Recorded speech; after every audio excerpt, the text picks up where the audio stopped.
Bonjour et bienvenue dans la rubrique Inside ESTM. Je suis Irma, votre présentatrice, et aujourd'hui j'accueille sur le plateau deux étudiants. Donc ils vont chacun à leur tour se présenter et ensuite on va passer à la phase questions. Bonjour tout le monde, je m'appelle Blandine Bouban, d'origine sénégalaise. Bonjour tout le monde, moi je m'appelle Farel, j'ai 20 ans et d'origine gabonaise. Donc merci déjà à tous les deux d'avoir répondu présent à mon invitation. On va commencer par la partie questions.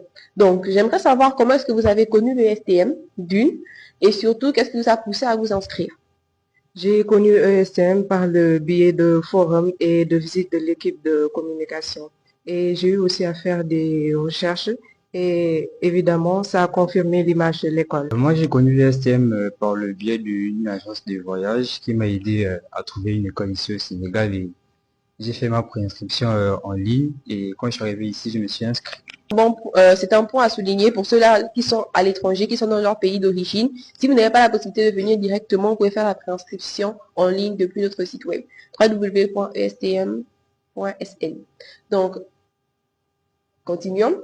J'aimerais savoir comment est-ce que vous vous êtes intégré, comment est-ce que vous vous sentez ici à l'école et quelles sont les activités que vous avez déjà eu à faire. Parce qu'on a une amicale, on a beaucoup de trucs qui sont mis en place pour les étudiants. Donc, est-ce que vous avez participé à cela? Pour l'intégration, pas bien difficile. Je suis dans mon pays, donc c'était facile. J'ai eu surtout à aider les étudiants à s'intégrer, les étudiants étrangers surtout. On a eu à faire des journées d'intégration au Lac Rose et c'était avec le monde de l'amicale et les élèves seulement. N'oublions pas l'administration qui était présente pour chaperonner tout ça. En dehors de cela, je vais passer le micro à Farel pour que lui puisse nous en dire un peu plus sur son intégration et surtout s'il a, oui ou non, participé à des activités, parce que c'est très important d'être dans un établissement, de participer à la vie associative également. Oui, j'ai participé au week-end d'intégration, comme l'a dit Blondine, et franchement j'ai apprécié parce que j'ai appris à connaître certaines personnes et voilà. Le week-end d'intégration pour tous les deux. Maintenant, est-ce que vous faites partie d'un club de l'école? Le club cuisine, le club humanitaire, le club d'anglais? Si oui, est-ce que vous occupez des postes? Vous êtes juste membre? Oui, je fais partie d'un club, le club d'anglais, et je suis la trésorière.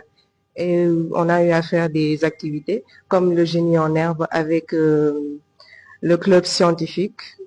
Et c'est pas parce qu'on fait on fait partie du club d'anglais qu'on parle forcément l'anglais. On apprend petit à petit. Aussi peut-être pour vous, vous pouvez vous dire que le club d'anglais c'est uniquement pour ceux-là qui maîtrisent. Non, pas forcément. Si vous avez l'envie d'apprendre, si vous avez des petites bases, ce club-là vous permettra justement d'aller un peu plus en connaissance. Voilà. Moi je fais partie du club de sport. Bon, je n'occupe aucun poste et voilà. On attend juste que les matchs se passent et puis... Si on est un sportif qui attend que les matchs de football se fassent. Basketball, d'accord, donc c'est un basketteur. Donc, pour tous ceux-là qui veulent, il y a le club sport. Donc, si vous avez des aptitudes, vous voulez jouer au basketball ou même au football, il y a plusieurs activités qui sont mises en place. Comme par exemple le tournoi interclasse. Voilà, donc ça peut être la L2 gestion qui affronte la L1 GLAR et ainsi de suite.